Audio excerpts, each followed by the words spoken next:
Hello there, internets. Well, it's been a week since Elite Dangerous 2.4 was released. Up to you. And so far, there's been good, bad, and ugly. The ugly being the fact that, hey, there is a lot of reused, recycled game mechanics, like unlocking Aegis weapons via community goals. Not too much of a surprise there, but that's how it's being done thus far. Nothing really new or exciting about that.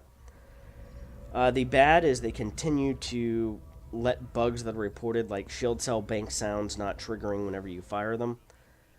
And these were things that were reported in the betas, and despite having a couple of weeks to go through in QA and maybe fix some of those bugs that were reported, they released them with the same bugs that were there during the betas. The Thargot, yeah, it's the swarm. Now, they did change synthesis a little bit to where there's a timer when it comes to producing heat sinks. Makes it a little bit more fair for combat, yet doesn't necessarily make it too bad for explorers, except for the fact that there's still no way to create heat sinks with any type of gathered materials. They all required manufacturer materials, which means killing ships in order to get the components to build heat sinks.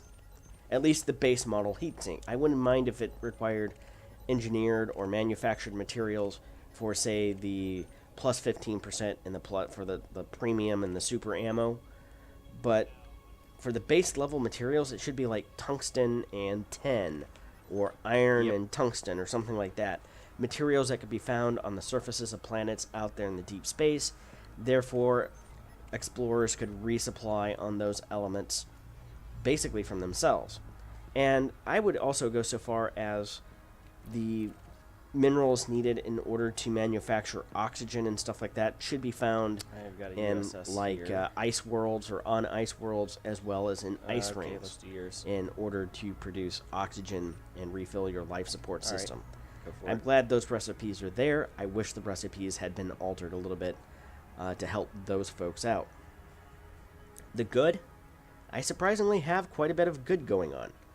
And that is that with the release of the first tier of anti-Thargoid weapons and systems with the Xeno scanner and the anti-Thargoid missiles, that we can engage in basically what amounts to a boss raid in Elite Dangerous.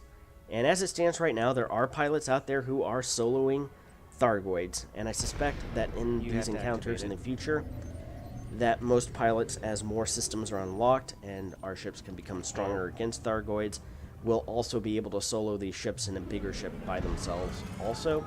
But for now, it gives you a very good reason to want to, once again, wing up with your friends and participate in a group activity. And this is a welcomed change.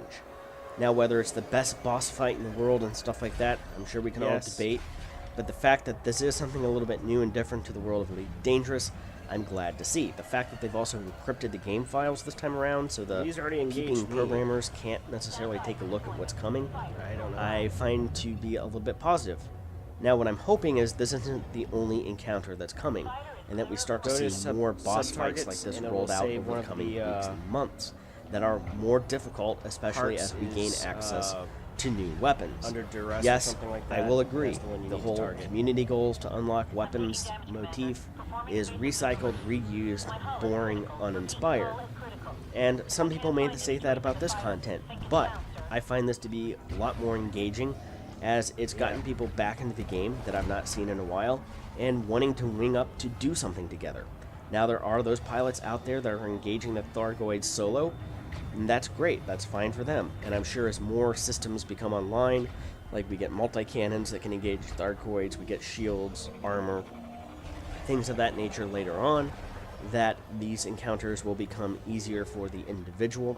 But still, there's a great number of people that in order to take on the Thargoids, really you're going to have to group up with a wing of 2 or 3 people and start to find folks. And I've grouped up with random, essentially pug groups of folks flying around wanting to engage Thargoids, as well as with buddies on TeamSpeak, Discord, things of that nature. So, I'm glad to see this content being added, and I'm hoping that this isn't all there is. I'm hoping that there's going to be far more delivered over the coming weeks and months. And that kind of brings me to my last point. If they are able to add some of this exciting content over the course of the next few months, or few weeks and coming months, We're going to see their Frontier Expo this Saturday of what they were planning on doing beyond 2.4.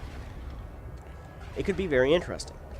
I've said this for years. I've been willing to give Frontier developments until essentially the 3-year mark to prove that they can build out from just their framework and start filling in the house, as it were. Or stop with the kiddie pool and start to show that they've built a full-size lap pool, and then hopefully are adding a deep end with diving boards eventually. That's what I'm hoping to see.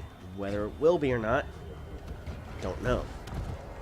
Now, I'm going to be out of town for the next few days and coming weeks. I will be spending more time down at the farm. It's harvest time. It's just that time of year. In fact, I know that I will be busy all day Saturday when the Frontier Expo is going on. I'll try to keep tabs on it on my phone from Reddit and other sources when I can. Oh, yeah, that's right. You don't But I have probably won't be able to engineer comment clusters, on it do you? until well into next week. So keep that in mind. I have a couple of other things that'll be popping up on my channel in the meantime. Until then, be sure to like, subscribe, follow, and I will see you next time.